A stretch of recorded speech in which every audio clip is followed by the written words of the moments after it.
There are always some stories behind the notes and meaning between the lines of musical score.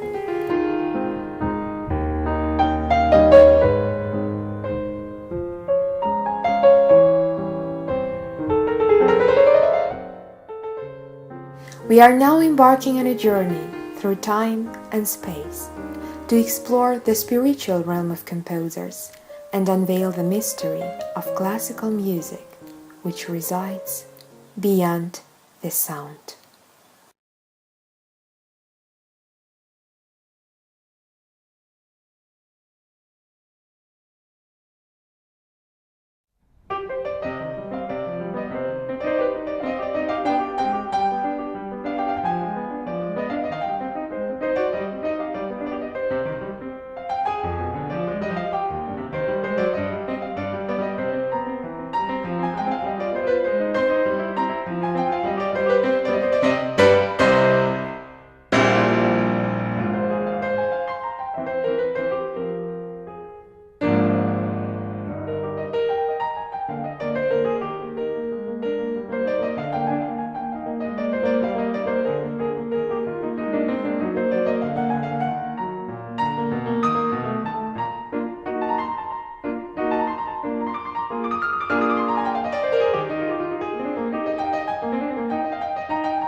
Seit meinem 4. Jahre begann die Musik die erste meiner jugendlichen Beschäftigungen zu werden.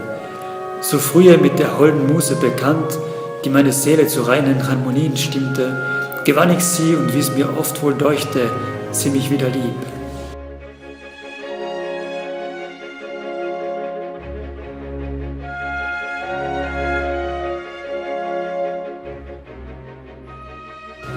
Ich habe nun schon mein 11. Jahr erreicht.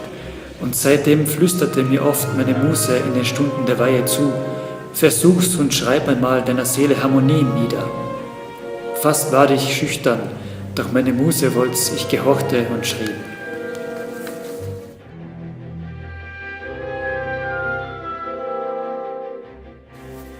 Henceforth, that magic muse accompanied Beethoven throughout his life, and he wrote music which would conceal whole stories beyond its sounds.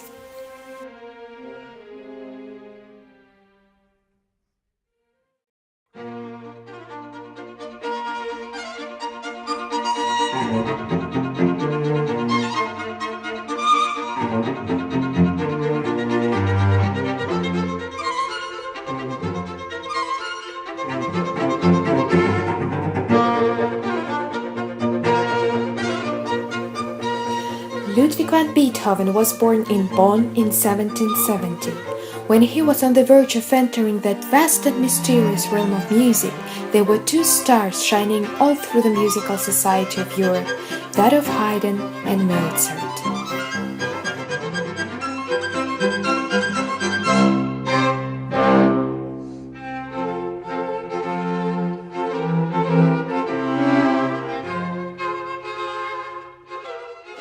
Müzik tarihindeki etkisinden aslında bir yandan bahsetmeye bile gerek yok. Çünkü bence yani eğer 10 yıllık bir müzik tarihi düşünüyorsak onun 5. yılında bütün her şeyi değiştiren noktada Beethoven yer alıyor. Even before turning 30, Beethoven accomplishes the triad of great musicians who will be called Viennese classics afterwards.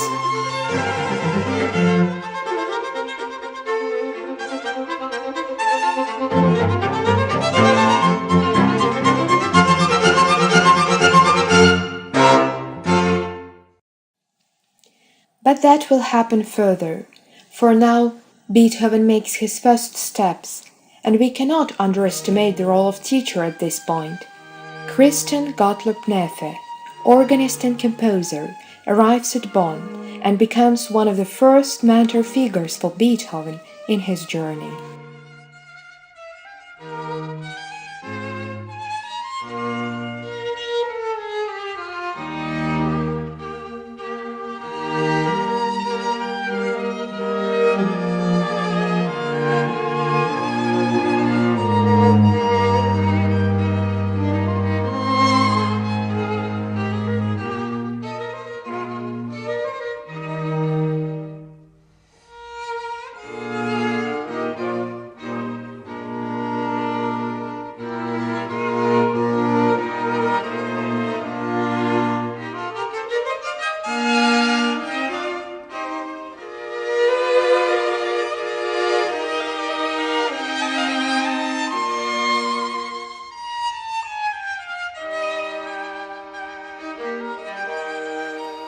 Neefe aims at developing classy musical taste in his student, and together they explore musical reality constructed by Bach, Handel, Haydn, and Mozart.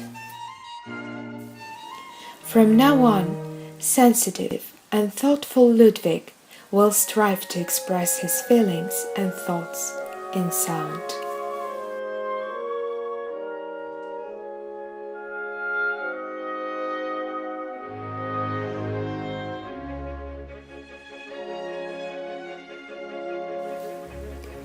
Beethoven composes his first piece aged 12. It is said to include clever harmonies, delightful melodic phrasing, and hints at his later, stormy musical character.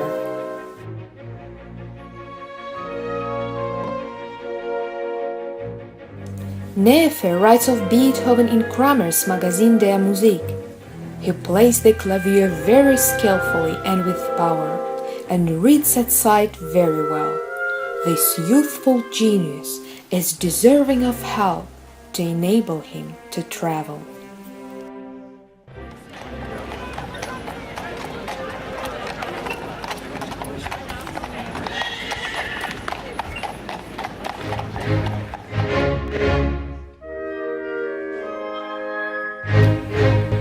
One month short of his 22nd birthday, Beethoven arrives at this charming city of Vienna to continue his exciting journey.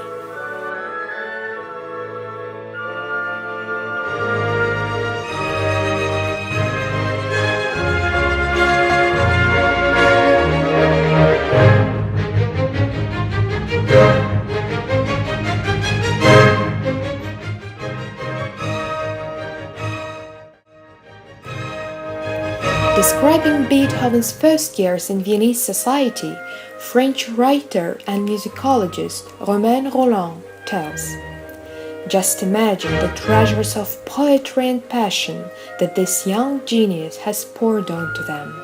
The melodic grace, humor, fantasy, unleashed furies, somber dreams."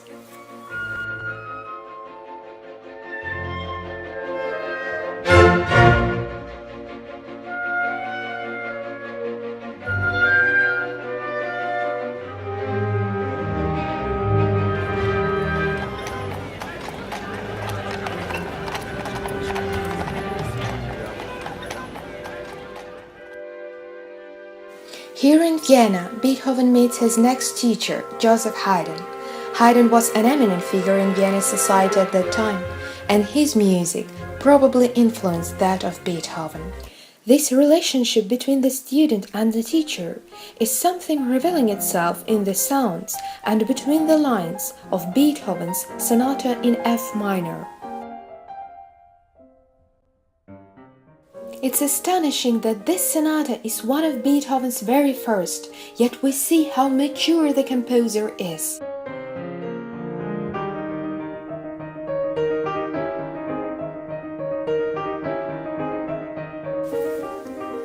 Beethoven is a master of the symphony genre, and even his piano sonatas sound like symphonies with an interplay of multiple instruments. It looks like a piano score, but don't we feel the whole orchestra sounding behind the lines? Бетховенские сонаты, бетховенские концерты – это как симфония. Это как симфония для фортепиано. Это монументальность. И оркестровое звучание, и мы можем услышать какие-то переклички голосов, мы можем услышать переклички даже какие-то и птичьи голоса, и какие-то... Хотя это есть, в принципе, в музыке и Моцарта это тоже употреблялось, но это совершенно на другом уровне и совершенно с новой технической оснащенностью, как я уже сказала.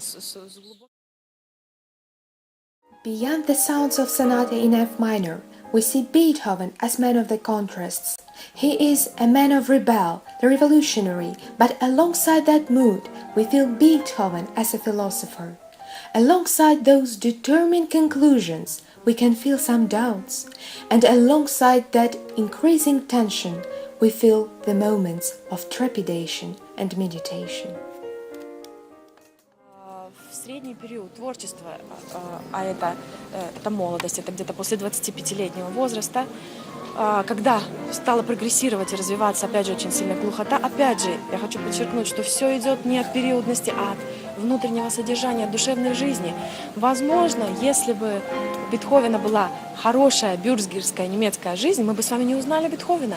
Не родился бы тот Бетховен, тот Бетховен, берущий судьбу за глотку. Просто ему не нужно было бы брать судьбу за глотку, поэтому промыслительная вот эта глухота, промыслительная, невероятная, судьбоносное вот это состояние здоровья и отказ любимой невесты, и все возможные какие-то трагедии, которые сыплются на молодого человека, это все побудило его к выходу из привычных форм, к исканию нового звучания. Музыка Бетховена выходит за рамки, это взрывы, это уже прямой путь к романтизму.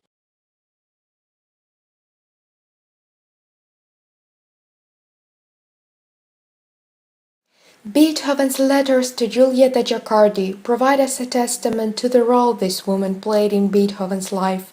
They are also the reflections of highly sensitive and poetic life of composer, the poetry which always coexisted with rigid masculinity. Mein Engel, mein Alles, mein Ich.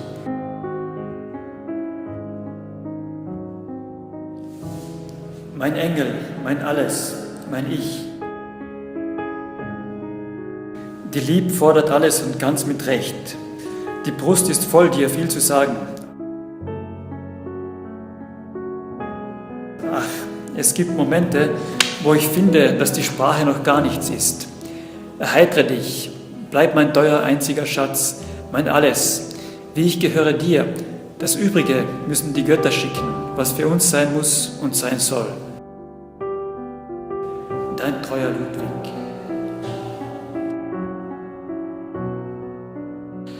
My angel, my all, my very self, mein Engel, mein Alles, mein Ich. How poetically Beethoven starts one of his letters to Giulietta Giacardi. It actually reminds me something of the Russian poetry of the 19th century. We can find the similar words in one of the poems by Afanasy Fed, written in 1883. Fed starts one of his poems addressing to the beloved one, like my genius, my angel, my friend. And we have that striking parallel in one of Beethoven's letters as well, mein Engel, mein Alles, mein Ich. Just listen to these melodic words, to their echo, also sounding beyond the notes of Beethoven's Moonlight Sonata.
There could have been many sources of inspiration for Beethoven's works of art, but probably one of the most powerful was that of love.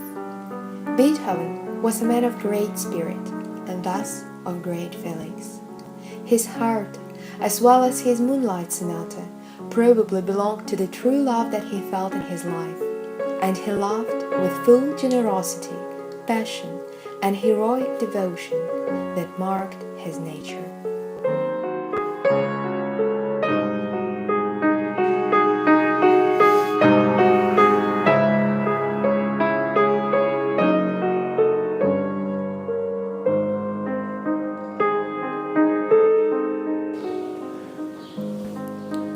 Ach Gott, so nah, so weit, ist es nicht ein wahres Himmelsgebäude, unsere Liebe, aber auch so fest wie die Weste des Himmels. Deine Liebe macht mich zum Glücklichsten und zum Unglücklichsten zugleich.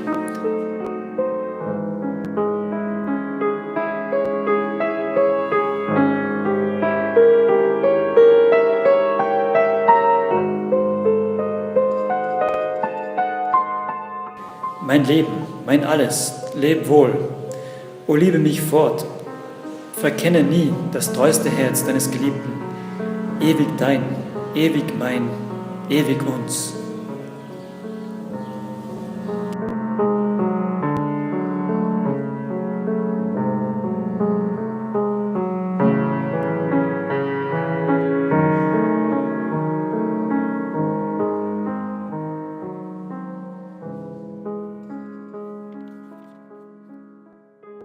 This forever us proclaimed by Beethoven is as if asserted in his Moonlight Sonata as well, composed at a time of his strong feelings and also his tragic illness of deafness which started to approach him.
Mein Leben, mein Alles, leb wohl, o liebe mich fort, verkenne nie das treuste Herz deines Geliebten, ewig dein, ewig mein, ewig uns.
Beethoven, his thoughts, his feelings, his Durchleiden Freude.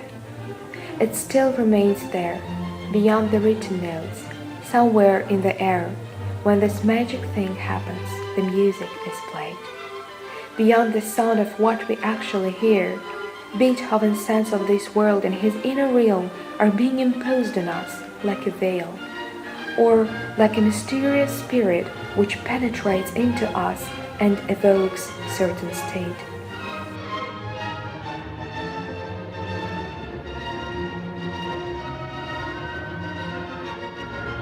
Beyond the sound, it is something hidden behind the notes, composer's thought echoing between the lines of musical score. This energy of Beethoven, his spirit, his genius, is somehow traveling in time and space, emanates from music and resides beyond the sound, perpetuating the name of its creator, Ludwig van Beethoven.